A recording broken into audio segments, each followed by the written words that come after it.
안녕하세요. 지금 서울에 거주하고 있는 38살 아이 둘 엄마예요. 이혼한 지는 별로 안 되었어요. 솔직히 아이가 둘이나 있어서 이혼을 해야 하나 망설일 때도 많이 있었지만 내로남불 남편이랑 같이 살다가는 제 수명이 줄어들 것 같아서 이혼을 결심하게 되었어요. 솔직히 남편 노릇은 그렇다 해도 아빠 노릇만이라도 제대로 했다면 이 지경까지 오지는 않았겠지만 어쩌겠어요. 제가 선택한 남자인데. 지금이라도 반품해서 다행이라고 생각해요. 저희는 동아리 모임을 통해서 만나게 되었어요. 저 또한 활기찬 성격이었기 때문에 외향적인 남편과 잘 맞았죠. 그래서 주말에 같이 운동도 하면서 데이트를 즐겨 했어요. 색깔도 문제가 없었는데 아이를 낳고 키우면서 서로 얼굴 붉힐 일들이 많이 생기더라고요. 여보, 이번 주 주말에 날씨도 좋다는데 근교 놀이동산이나 갈까? 아니면 근처에 키즈카페 오픈한 곳 있다던데 거기 갈까? 나 좀 쉬자. 나 평일에 쎄 빠지게 일하는 거 뻔히 알면서 주말에 쉬는 것도 아니고 와. 남편 좀 쉬는 게 그렇게 보기 싫냐? 주말에는 나도 좀 쉬자고. 아니, 애들이 평일에는 거의 집에만 있으니까 답답해하니까 그러지. 그럼 그냥 집 앞 놀이터에서 놀다가 새로 생긴 음식점 있던데 걸어서 산책하는 겸 저녁 먹고 오는 건 어때? 주말 이벤트로 좀 저렴하게 먹을 수 있는 것 같던데. 저녁은 안 돼. 나 애들이랑 약속 있어. 이번에 미국 갔다가 오는 친구 있어서 같이 얼굴 보기로 했어. 아, 뭐야, 쉬고 싶다며. 근데 어디 가? 그리고 친구? 저번 주도 친구 만난다고 나가서 새벽에나 기어들어왔잖아. 아니, 그렇게 친구가 좋으면서 왜 결혼했어? 애가 하나도 아니고 둘이나 되는데 왜 나만 챙겨야 해? 내가 평일에 어디를 가기를 하냐, 친구를 만나냐? 너는 집에서 놀면서 애기 보지만 나는 계속 일하다 요 근래 애들 좀 만나는 건데 뭘 그렇게 난리를 치냐? 그리고 솔직히 너 애들 생각해서 놀러 가자고 하는 거 아니잖아. 너가 놀러 가고 싶어서 그러는 거 아니야? 너가 가고 싶으면 직접 운전해서 가. 운전면허 어디다 쓰려고 그러냐? 나 어차피 그날 술 먹을 거라서 차 안 가져갈 테니까 당신이 차 써. 지금 애 하나도 아니고 둘을 내가 어떻게 데리고 다녀. 그리고 10살 넘은 애도 아니고 큰 애도 5살밖에 안 돼서 계속 신경 써야 하는데 내가 지금 애 둘을 데리고 나가는 게 내가 나가고 싶어서 그러는 거라고? 당신이 어떻게 그럴 수가 있어? 애는 나 혼자 만들었어? 아, 몰라. 너가 알아서 해. 이렇게 싸움을 끝내고 주말이 되니 남편은 아침부터 나갈 준비를 하는 거예요. 솔직히 저희 싸움이 마무리되지도 않았고 제가 계속 물건을 세게 내리는 등의 신경질을 냈는데도 아랑곳하지 않더라고요. 그래서 그냥 모임 안 가려고 내 화도 안 풀어주나 보다 생각을 했는데 이게 웬걸 저는 그냥 무시하고 콧노래 부르면서 샤워하는 모습이 너무 꼴보기 싫어서 결국 제가 먼저 말을 걸었어요. 어디가? 저녁 모임이라며. 그럼 낮에 애들이랑 좀 놀아주고 나가. 아, 원래는 그랬는데 친구가 일찍 보면 안 되겠냐고 하네. 그래서 점심, 저녁 먹고 올게. 나 밥 안 챙겨줘도 돼. 당신 편하겠네. 내가 알아서 밥도 챙겨 먹고. 이런 남편이 어딨냐? 아니, 그럼 점심부터 나가서 저녁에 다 돼서 오겠다고? 주말에 나 혼자 애 보라고? 아니, 평일에도 내가 다 보잖아. 일찍 올게, 일찍. 얘들아, 아빠 다녀올게. 내가 그렇게 화를 내는 상황인데도 본인은 기분이 좋은지 신나서 인사하며 현관을 나서더라고요. 그 모습을 보면서 이따 집에 못 들어오게 문을 다 잠궈버려야 하나라는 생각도 들었어요. 그러면서 저도 모르게 계속 시계를 보게 되더라고요. 자존심 상해서 먼저 연락은 하고 싶지 않았어요. 그런데 저녁 시간이 지나고 8시, 9시가 돼도 올 생각을 안 하더라고요. 신나서 나간 남편은 밤 11시가 돼서야 집에 들어왔어요. 그것도 술을 잔뜩 먹고 술 냄새를 풍기면서 들어왔어요.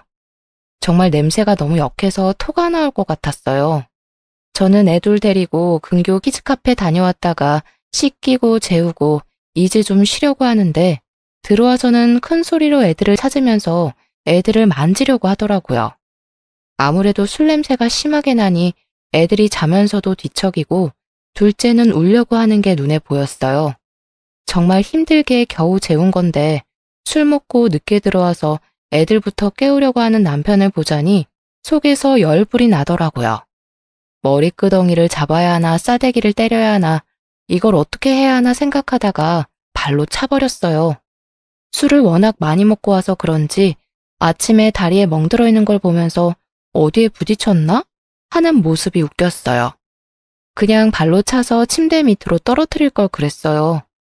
이렇게 모임을 잡고 계속 늦게 오는 일이 반복되는 도중에 둘째가 어린이집에 가게 되었어요.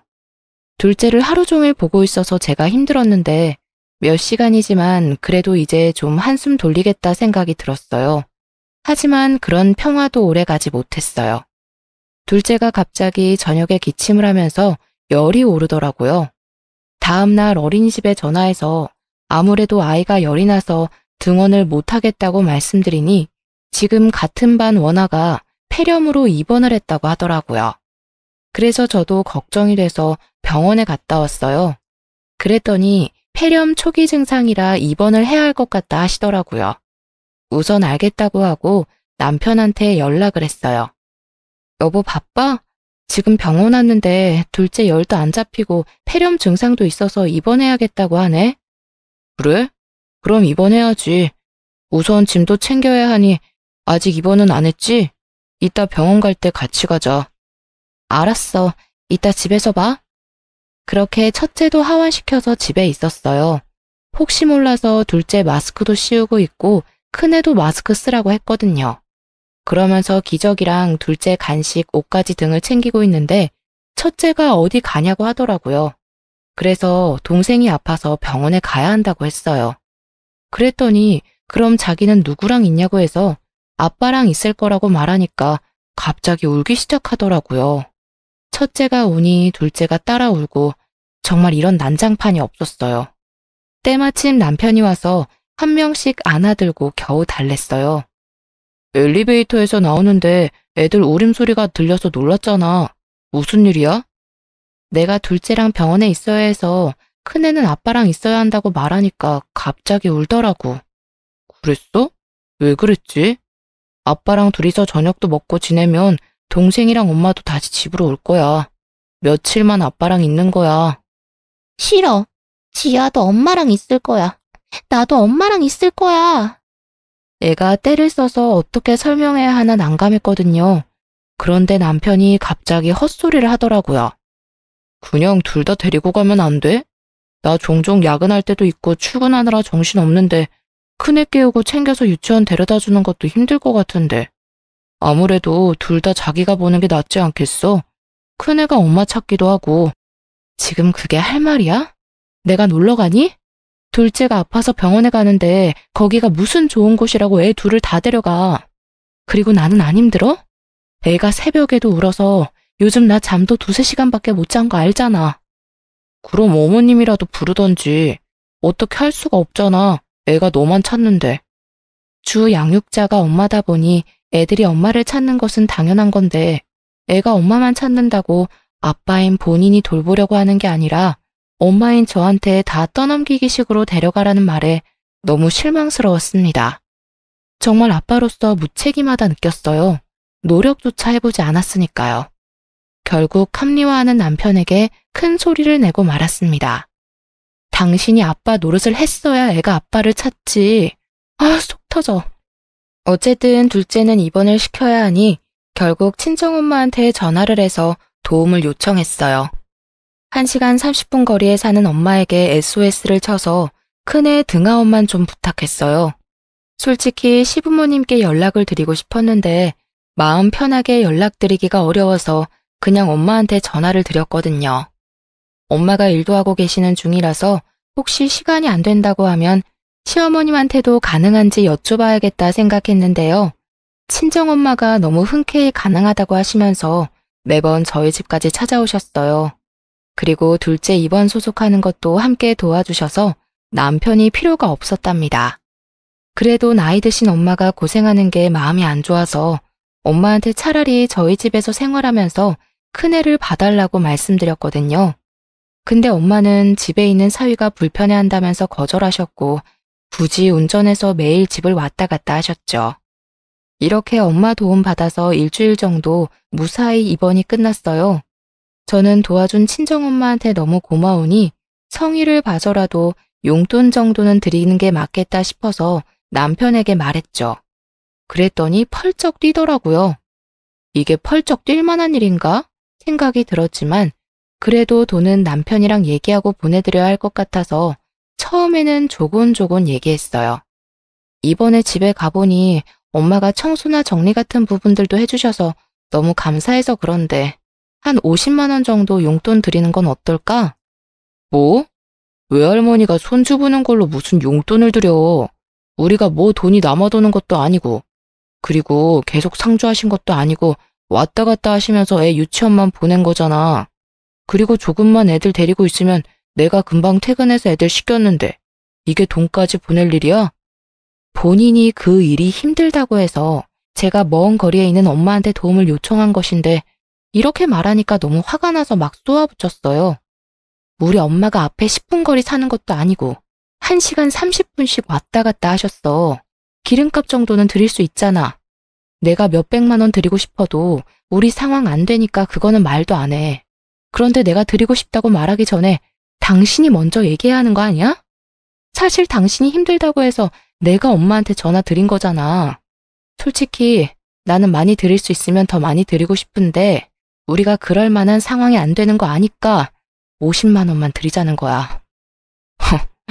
넌 나 혼자 돈 버니까 돈 버는 게 얼마나 힘든 줄 모르지? 한 달에 몇백만 원 버는 게 얼마나 힘든데 너네 엄마라고 50만 원 주자는 게 말이 된다고 생각해? 막말로 장모님이 좋아서 오셨는데 우리가 굳이 돈까지 줘야 되냐? 당신 말대로 우리 지금 상황 안 좋잖아. 가만 보니 당신은 왜 돈을 쓸 생각만 하냐? 뭐? 굳이 돈까지 줘야 되냐고? 진짜 당신 보면 내가 할 말을 잃어. 당신이 조금만 시간 내서 부지런히 애들 등하원시키면 될 일을 굳이 못한다고 해서 엄마가 오신 거야. 이걸 왜 돈을 줘야 되는지 이해를 못해? 가족이 아니더라도 우리를 위해 시간을 쓰셨는데 살이라도 하는 게 맞는 거라고. 당신 진짜 친정이라고 너무 날로 먹으려고 하네. 아주 서러워서 살겠어? 친정이 뭐 필요하면 당연히 도와야 되는 존재니? 가족끼리 돕고 사는 거지. 돈을 들이면 더 이상해진다니까. 하여튼 당신 드리기만 해봐. 난 분명 안 된다고 했어. 100만 원 보내달라고 하는 것도 아니고 50만 원으로 이렇게 큰 소리가 오갈 줄 몰랐어요. 하도 난리를 쳐서 결국 남편 몰래 모아둔 돈 조금 보내드리면서 너무 죄송하다고 했어요. 근데 엄마는 그마저도 뭘 보내냐고 너 힘들겠다고 애들 맛있는 거 사주라며 다시 보내셨더라고요. 진짜 너무 죄송했어요. 남편만 생각하면 한숨이 푹푹 나오더라고요. 돈 못 버는 서러움이 이런 건가 싶기도 하고 이놈이랑 계속 사는 게 맞나? 싶은 생각이 들었죠. 솔직히 지금 육아휴직하고 있는 중인 거지 계속 일을 못하는 상황이거나 추후에 돈을 못 버는 것도 아닌데 이렇게 돈 쓰는 거 하나하나 눈치를 보고 허락을 받아야 하는 상황이 너무 짜증나서 그냥 갈라서는 게 나을까? 라는 생각도 들었어요. 하지만 애도 둘이나 있고 그놈이 그놈이겠지라는 생각에 이제 와서 어쩌겠어란 생각으로 겨우 버텼네요. 둘째도 이제 건강하고 어린이집도 잘 다니게 되니 저도 좀 살만하더라고요. 둘째가 어린이집에 잘 적응한 지 한 3, 4개월이 되니 제가 좀 여유가 생겨서 남편이 저녁 약속을 잡아도 흔쾌히 보내줬거든요.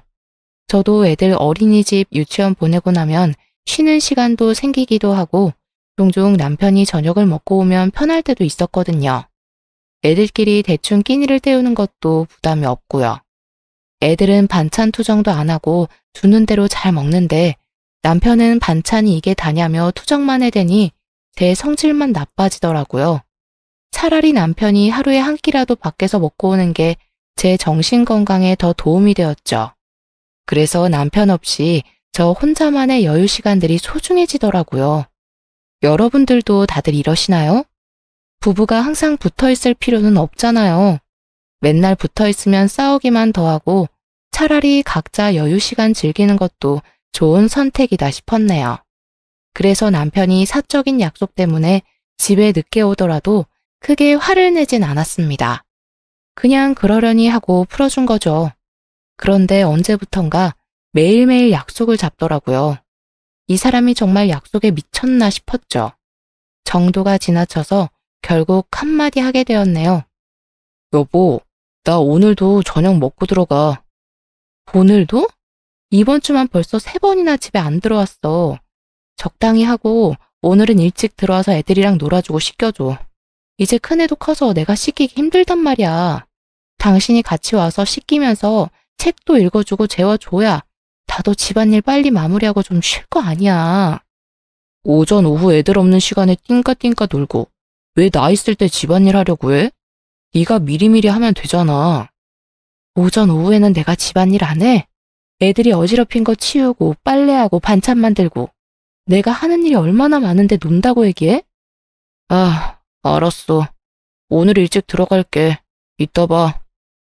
저녁 메뉴는 미리 준비해놔서 남편이 곧 도착한다는 연락을 받고 식탁에 저녁을 차려놓고 기다렸는데요.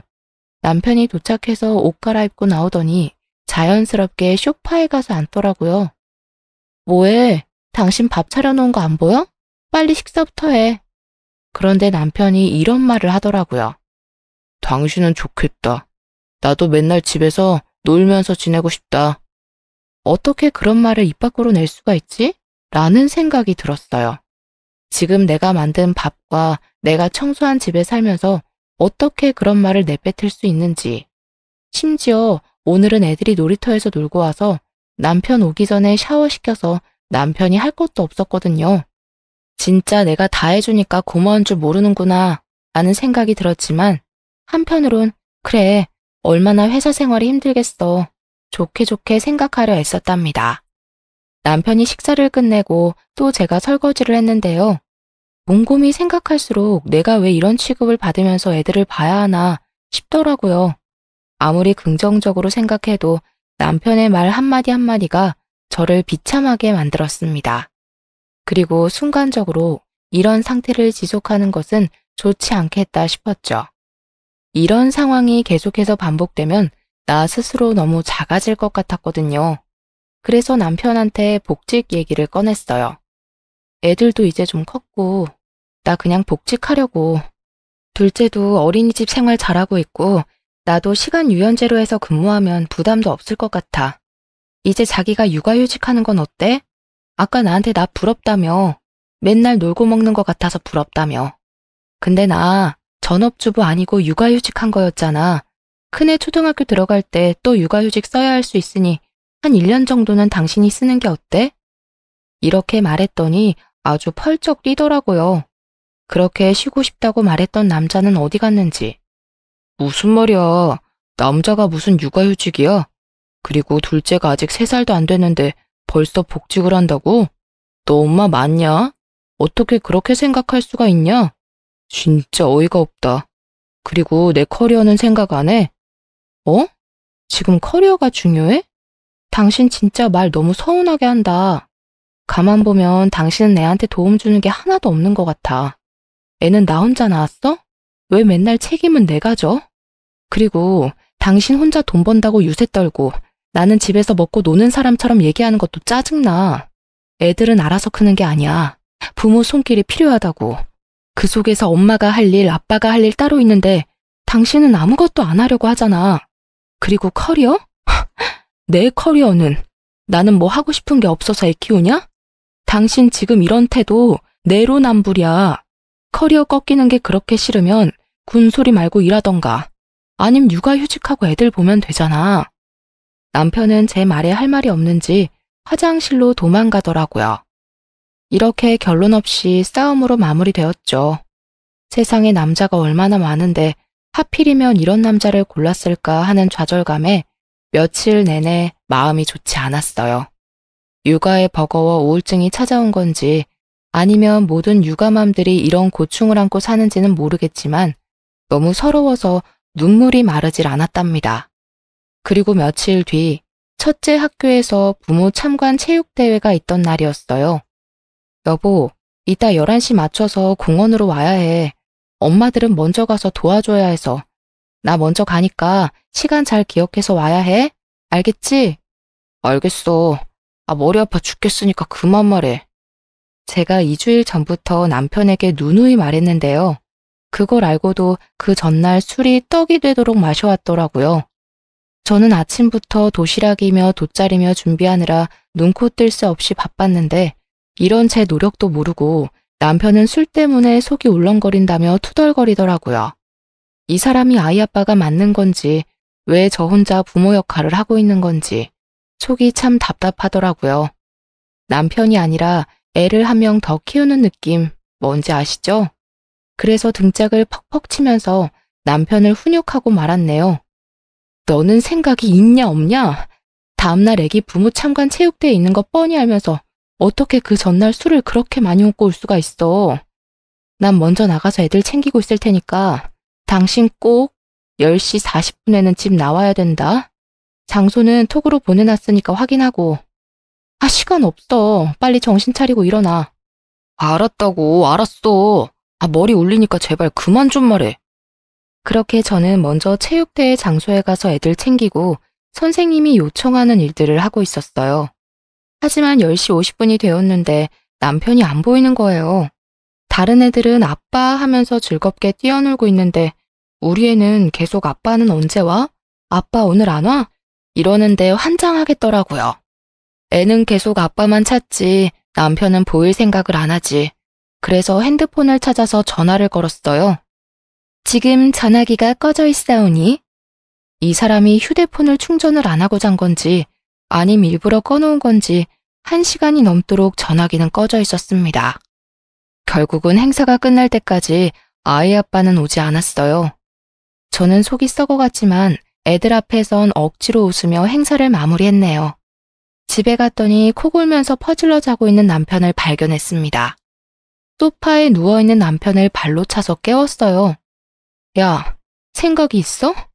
내가 아침부터 그렇게 말했는데 자고 있니? 지금 몇 시인 줄 알아? 몇 시인데? 지금 오후 4시고 해가 지고 있다고 이 머저리야. 시간이 그렇게 됐어? 씻기 전에 잠깐 누워있다가 씻는다는 걸. 미안해. 딸 미안해. 아빠 미워. 나만 아빠 없고. 아빠 진짜 미워. 그렇게 첫째는 방문을 쾅 닫고 방에 들어갔답니다. 며칠 동안 아빠한테 삐져있을 게 분명했어요.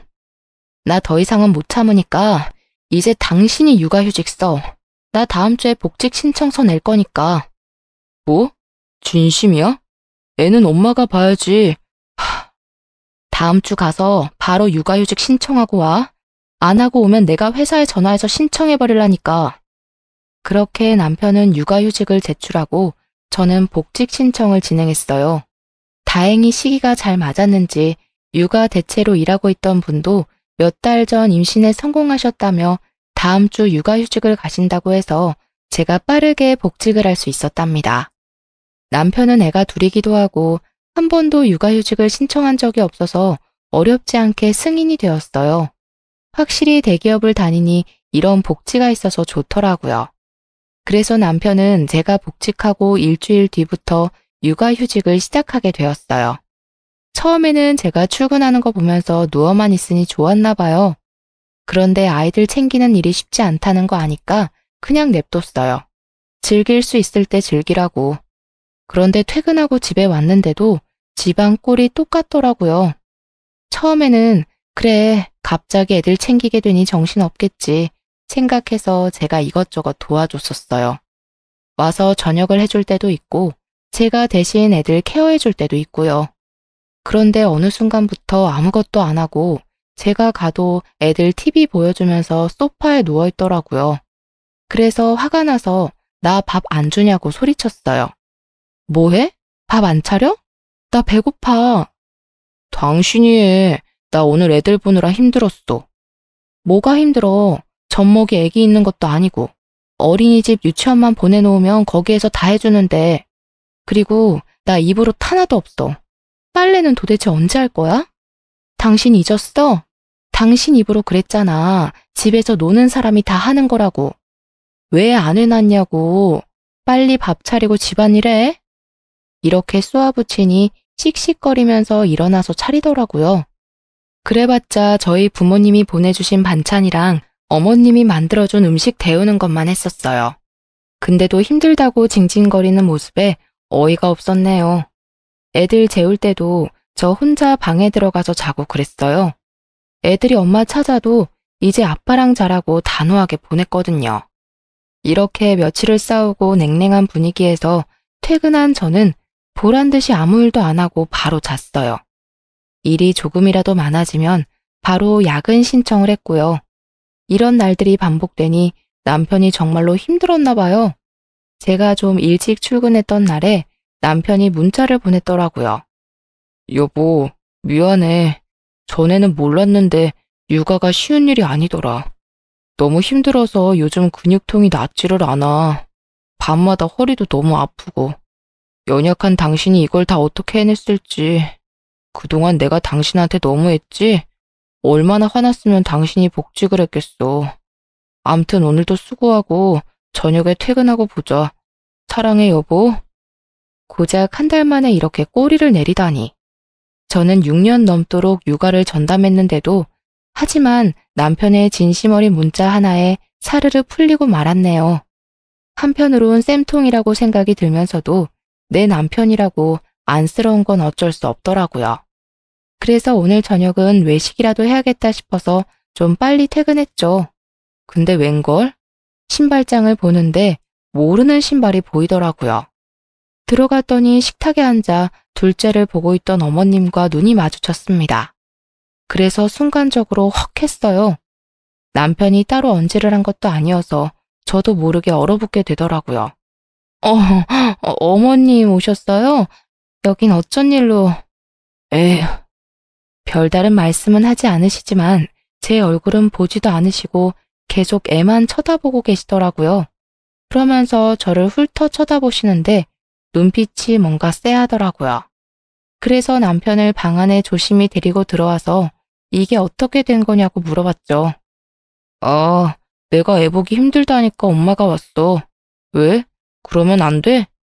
솔직히 본인이 몇 달을 혼자서 봤으면 제가 이렇게까지 어이가 없진 않았을 것 같아요. 고작 한 달도 안 돼서 힘들다고 징징대는 모습에 저도 모르게 가자미 눈이 되더라고요. 남편은 구구절절 변명을 하기 시작했습니다. 너도 힘들 때 장모님 불렀잖아. 나도 우리 엄마한테 도와달라고 한 건데 대체 뭐가 문제야? 말이라도 해봐. 그렇게 째려보지 말고. 물론 힘들면 도움 요청할 수 있지만 태도가 정말 별로라고 생각했어요. 그리고 어머님도 계속 언짢게 쳐다보시니 저도 괜히 눈치 보이고 기가 죽더라고요. 오전에 보낸 문자 하나에 화가 풀렸던 제 자신이 너무도 미웠습니다. 이 사람은 반성을 한 게 아니라 위기를 모면하려고 가짜 사과를 한 게 틀림없어요. 그렇지 않고서야 밤늦게까지 시어머니를 집에 있게 하다니. 이 남자는 정말 안 되겠다 생각이 들어서 결국 이혼하자고 말을 꺼냈어요. 당신은 정말 안 되겠다. 그냥 우리 이혼하고 각자 사는 게 더 행복할 것 같아. 애들은 어차피 내가 키우던 거니까 내가 양육권 친권 가져갈게. 양육비는 많이 바라지도 않아. 그냥 애들 한 명당 100만 원씩 보내주던가. 아니면 그냥 둘 합쳐서 150만 원이라도 보내줘. 뭐? 이혼? 그리고 왜 당신이 당연히 양육권을 가져갈 거라고 생각해? 애가 한 명도 아니고 둘씩이나 되는데 이혼 얘기를 어떻게 그리 쉽게 할 수 있어? 당신 하는 행동 봐. 내가 그런 말 안 하게 생겼나? 충동적으로 이혼했다가 나중에 애들한테 원망 들으면 어쩌려고? 애들이 나중에 겪을 고통은 생각 안 해? 아빠 없는 자식 소리 듣게 하고 싶니? 그리고 이혼 가정에서 자란 애들 중에서 정서적으로 이상한 애들이 얼마나 많은데 그런 애들이 사회 나가서 사고도 치고 그러는 거야. 그리고 애들 이혼 가정이라고 왕따라도 당하면 어떡해? 아니 애들 걱정 그렇게 하는 사람이 행동을 그런 식으로 해? 당신이 잘했어 봐. 내가 이런 고민하나. 당신 행동을 그런 식으로 하니까 내가 그런 거 아니냐고. 그리고 무슨 이혼 가정 애들이 정서가 안 좋아. 우리는 맨날 이렇게 싸우는 거 보여주는 게 애들 정서에 더 안 좋을 것 같은데 당신 같은 아빠랑 사는 우리 애들이 불쌍해. 정말 입에는 담을 수 없는 말을 서로에게 하면서 싸웠어요. 하지만 저도 한편으로는 아빠 없는 애들을 만들고 싶지 않다는 생각이 들어서 조금 더 참아보자라는 생각으로 3달을 버텼네요. 종종 어머님이 오셔서 아이들을 봐주기도 했고 남편도 나름 열심히 하는 것 같아서 이렇게 그냥저냥 지나가나 보다 했지만 결국 큰 게 터졌어요. 일하고 있는 도중에 어머님한테 전화가 왔어요. 곧 회의 들어가야 돼서 전화는 받지 못했고요. 문자로 시간 날 때 전화 좀 달라고 왔길래 불안한 마음에 회의에 제대로 집중할 수가 없었답니다. 그래서 어머님한테 전화 걸기 전에 남편한테 먼저 전화를 걸었죠. 그랬더니 남편은 별일 없었고 허리 아프다고 일찍 가셨다는 말밖에 안 하더라고요. 퇴근하는 길에 어머님께 전화를 드리니 갑자기 푸념을 시작하셨어요.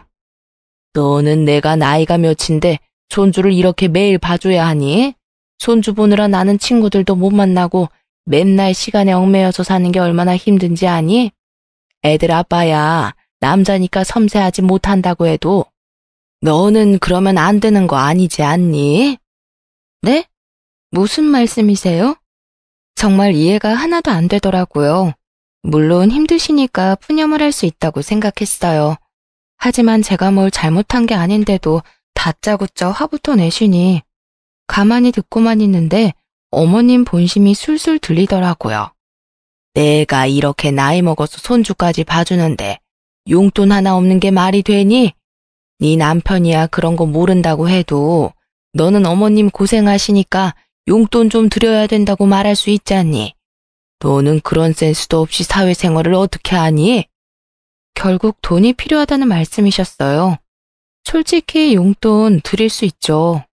그런데 아들한테도 말도 못하시고 저한테 전화해서 용돈 달라고 하는 게 속이 너무 보이는 행동 아닌가요? 그러면서 저번에 오신 친정엄마랑 시어머니가 너무 비교되더라고요. 심지어 엄마는 용돈을 드린다고 해도 거절하셨는데 시어머니는 다짜고짜 전화해서 맡긴 돈 찾는 사람처럼 혼내시니 저도 마음 한켠 불만이 쌓이더라고요. 아, 어머니. 애기 아빠가 예전에 저희 엄마가 도와주러 왔을 때 용돈 드리자고 하니 할머니가 손주 예뻐서 오시는 건데 뭘 돈을 드리냐고. 그러면 오히려 더 불편해할 거라고 했거든요. 그래서 어머님도 아이들 예뻐서 봐주시는 거라 생각해서 용돈은 생각 못했어요. 애들 아빠랑 얘기해 볼게요. 저는 서둘러 전화를 끊은 후 집에 와서 남편이랑 얘기했어요. 오늘 어머님한테 전화 왔는데 나한테 용돈 보내달라고 하시네? 당신은 어떻게 생각해? 엄마가 많이 힘들었나 보네. 아무래도 그 연세 애들 보는 게 힘들잖아. 한 달에 200만 원 정도 보내드리는 건 어떨까? 사실 우리 엄마 오면서 집도 깨끗해지고 자기도 나도 편하잖아. 정말 이렇게 말했습니다. 믿기시나요? 예전에 저보고 50만 원도 많다고 열불대던 남자가 맞나 싶더라고요. 마치 다른 사람 같았습니다. 그게 아니면 자기가 했던 말을 기억을 못하나? 바보인가? 이런 생각까지 들더라고요. 예전에 우리 엄마가 애들 봐줬을 때에는 용돈 드리자고 하니 손주 보고 싶어서 오시는 건데 무슨 용돈이냐고 했잖아. 그리고 그때는 50만 원도 아까워하더니 이제는 뭐? 200만 원? 말이 돼? 당신 뭐 나 몰래 모아둔 돈 있어? 그랬나? 내가 그랬을 리가 없는데. 근데 뭐 그건 지난 일이고 이번에는 도움받고 있는 중이니까 그냥 드리자. 이런 내로남불이 따로 있나 싶었어요. 그리고 용돈 드리자는 말을 어쩜 저리 쉽게 할 수 있을까요? 속에서 열불이 났어요. 예전에 우리 엄마 도움 받았을 때 흔쾌히 용돈 드렸다면 저도 조금 많은 돈이긴 하지만 시어머니 고생하는 건 사실이니 참고 드렸을 거예요. 그런데 가족끼리 돈 주고받으면 안 된다는 사람이 200만 원을 드리자고 하는 게 말이 되나요? 여보, 친정엄마도 저번에 무급으로 일하셨어. 용돈을 줘도 오히려 싫다고 하셨고. 근데 어머님은 먼저 돈 달라고 하시는 게 좀 그렇네. 에이, 그건 그냥 등어업만 시킨 거고 이건 다르잖아. 애를 봐주셨으니 그만큼 돈을 드리는 게 당연하지. 요새 육아만 하는 가정부 고용해도 200만 원은 줘야 되는 거 몰라? 엄마도 그 정도 노동은 하니까 그만한 돈을 주자는 거지. 뭐? 우리 엄만 안 되고 너네 엄만 된다는 그런 논리는 어디서 왔어? 진짜 못 들어주겠네. 아, 근데 우리 돈 없잖아. 나도 어머님께 드릴 돈 없어. 지금 나 혼자 벌어서 상황이 안 좋은데 월 200만 원을 어떻게 주겠어? 어머님이 정 힘들어 보이면 자기가 더 집안일하고 애들 보면 되겠네. 그러고 문을 쾅 닫고 들어왔어요. 그랬더니 쪼르르 들어와서 아니 말을 왜 그렇게 하냐며 성질을 내는데 저는 아랑곳하지 않았어요. 그리고 돈을 그렇게 주고 싶으면 스스로 투잡을 하든 부업을 해서 직접 주라고 말했죠. 하지만 본인이 힘든 거는 하기 싫었나 봐요. 곧바로 꼬리를 내리더라고요. 본인이 생각해도 억지를 부리는 것이라고 생각을 했는지 그 뒤로는 어머님 용돈 달라는 말을 안 해서 잘 마무리되었나 보다 생각을 했어요. 그런데 제가 가타부타 얘기 드리는 것도 없고 따로 연락 주는 것도 없으니 어머님이 답답하셨는지 슬그머니 남편한테 전화를 하더라고요. 그땐 제가 옆에 있어서 통화 내용을 대충 엿들었어요. 그런데 어머님 태도도 좀 너무하더라고요. 아들한테는 사근사근 고상한 말투로 그랬구나, 알겠어 라며 좋게 넘어가셨어요. 그런데 저는 만만하셨는지 1분 뒤에 갑자기 저한테 전화가 왔더라고요. 그러곤 대뜸 화부터 내셨어요. 이런 경우가 어디 있니? 예전에 너 우리 집에 인사 올 때부터 마음에 안 들었어. 너한테 우리 아들이 가당키나 하니? 아주 오냐오냐 해주니까 끝도 없이 기어오르려고 하는구나. 지금 너가 애들 엄마로 뭘 하고 있니? 우리 아들이 애들을 다 키우고 있는데 그럴 거면 너네 이혼해라 라고 말이죠. 저는 속으로 오히려 좋다라고 느꼈어요. 솔직히 저 스스로 긴가민가한 부분이 있었거든요. 그런데 오히려 성을 내시면서 당장 이혼하라고 하니 제 입장에서 거절할 이유가 없었죠. 네, 어머님, 맞는 말씀 하셨어요. 아무래도 저희가 이혼을 해야 할 것 같네요.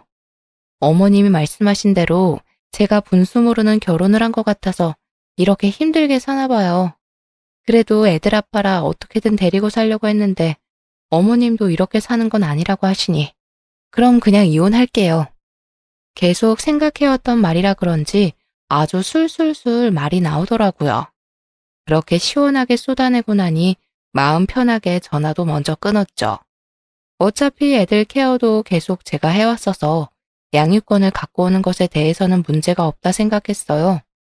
만약 남편 쪽에서 말도 안 되는 소리 하면 변호사를 통해서 소송을 준비할 생각도 하고 있었고요. 그런데 어머님이 뒷수습은 생각하지도 않고 내뱉은 말이었는지 남편이 들고 일어났죠. 당신 진짜 미친 거야? 이혼하라는 건 그냥 홧김에 말씀하신 거지. 그걸 네 알겠습니다 하고 넙죽하겠다는 건 또 뭐야? 당신 못 들었어? 어머님이 나 원래부터 마음에 안 드셨대. 처음부터 결혼시키고 싶지 않았대. 그러면서 이혼하래. 무슨 이혼이 애들 장난도 아니고.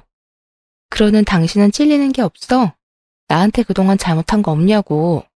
내가 괜히 이혼 생각이 들었냐 이 말이야. 구구절절 말하기도 입 아프다. 사실 애들이 있을 때 할 이야기는 좀 아닌 것 같아서 엄마한테 애들을 1박 2일 정도 봐달라고 부탁했어요. 그동안은 남편과 말 한마디 안 하고 살았죠. 며칠 뒤 엄마가 애들을 데려가고 남편이 이상한 결심이라도 했는지 분위기를 잡더라고요. 그 모습이 어찌나 웃긴지. 제가 그렇게 힘들다고 뭐라고 할 때는 귓등으로도 안 듣고 이렇게 하면 이혼하는 거라고 얘기했을 때에도 그냥 이러다 말겠지 생각했었죠. 사실 저도 그냥 싸우다 말겠지 생각했는데 생각할수록 분하더라고요. 여보, 생각해봤어? 나는 정말 우리 이혼은 아니라고 생각해. 나 육아휴직도 하고 있고 애들 좀 더 크면 우리 사이도 괜찮아질 거고. 그리고 엄마도 그런 의도로 말한 거 아니라고 하던데. 그런 의도였던 아니던 간에 나는 이미 마음 굳혔어. 내가 계속 당신한테 얘기하고 요구하고 했을 때 당신은 관심도 없었고 그냥 그러다 넘어가겠지 생각했잖아. 나 이제 정말 당신한테 거는 기대도 없고 그냥 나 혼자 애 키우는 게 나을 것 같아. 그러니 그냥 서로 좋게 좋게 합의로 진행하자. 양육권이나 친권은 내가 가질게. 친권도? 친권은 내가 가져야 하는 거 아닐까? 양육은 당신이 한다고 해도 그래도 애들 아빠는 나니까. 친권은 내가 가져야 하는 거 아니야?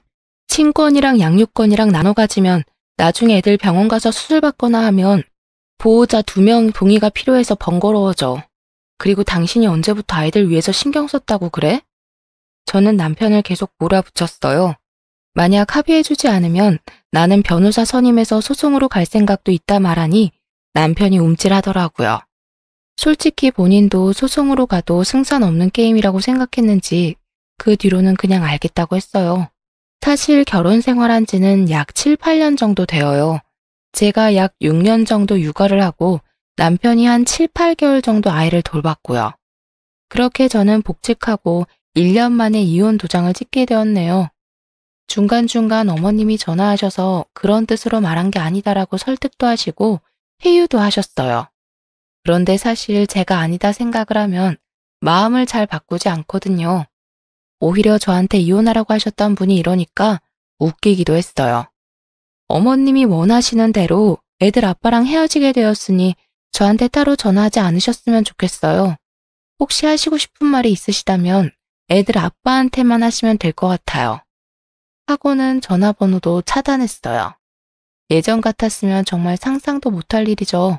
그런데 저도 이제는 뭐 안 볼 사람인데 나 편한 대로 살아야지란 마음이 생기면서 눈치도 안 보고 하고 싶은 대로 행동하게 되었네요. 이후 과정은 합의로 원만하게 진행이 되었어요. 몇 차례 남편이 울면서 다시 생각하자고 말하긴 했지만 악어의 눈물 같아 보였어요. 예전 같았으면 뭔가 짠하면서 마음도 아프고 그랬을 텐데 질질 짜는 모습 보면서 이제는 좀 찌질하기도 하고 남편한테는 그래 있을 때 잘하지 그랬냐 라고 하고 말았네요.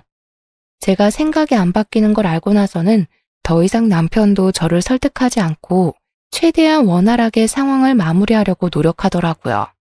그래서 지금은 남편한테 양육비 받으면서 애들이랑 부모님이랑 같이 살고 있어요.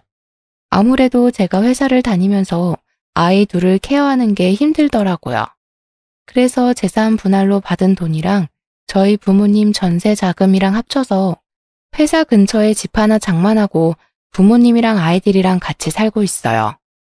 아이들은 2주에 한 번씩 아빠 집으로 놀러 가요. 그럴 때 저는 친구를 만나거나 부모님 모시고 1박 2일 여행을 가면서 힐링 생활을 하고 있어요. 제 마음이 편하니 아이들도 편안해 보여요. 이게 맞는 것인지 저도 무척 고민을 많이 했답니다.